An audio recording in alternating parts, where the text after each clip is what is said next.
సంవత్సరాలు ముఖ్యమంత్రిగా పనిచేశానని చెప్పేవాడు.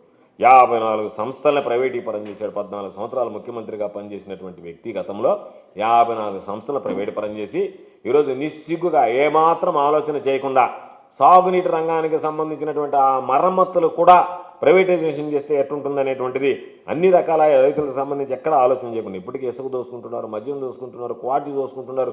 ఎక్కడన్నా కనపడితే ఏది కనపడితే అది మొత్తం పంచభూతాలు దోపిడీ చేస్తున్నటువంటి మీరు ఈరోజు రైతాంగం విషయంలో ఈ విధంగా ప్రవర్తిస్తే చంద్రబాబు ఇప్పటికైనా సరే నిద్రమత్తు వీడి రైతు భరోసా కేంద్రాల వ్యవస్థను కొనసాగించి రైతులకు ప్రతి విషయంలో గిట్టుబాటు ధర కల్పించి రైతులకు అండగా నిలవాలన్నటువంటి ఆలోచనకి భిన్నంగా ప్రవర్తిస్తే ఎప్పుడైనా ఇప్పటికే రైతులు అనుకుంటున్నారు.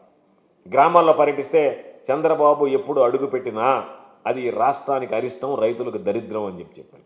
కాబట్టి మరలా చంద్రబాబు నాయుడు ఈరోజు అదే పందాన్ని కొనసాగిస్తా రైతులు ఏమైపోయినా పర్వాలేదు, వ్యవసాయం ఏమైపోయినా పర్వాలేదు, నేను మాత్రం నా పందాన్ని కొనసాగిస్తానని చెప్పి రైతులకు సంబంధించి ఎక్కడ కాబట్టి ఇబ్బందికరమైనటువంటి పరిస్థితి తప్ప ఆదుకోవాల్సినటువంటి ఆలోచన చేయడం లేదు. కాబట్టి ఇప్పటికైనా వైఎస్ఆర్ కాంగ్రెస్ పార్టీ పక్షాన మీరు ఇచ్చినటువంటి హామీలు రైతులకు నిలబెట్టుకోండి. రైతులకు సంబంధించినటువంటి ఆర్థిక సాయం ఏదైతే ఉందో ప్రభుత్వం ఏర్పడిన తక్షణమే చేస్తానని మాట ఇచ్చినటువంటి నువ్వు ఆ మాటని తప్పి రైతుల ముందు రైతు ద్రోహిగా ఈరోజు చంద్రబాబు నిలబడాల్సినటువంటి పరిస్థితి ఏర్పడింది. కాబట్టి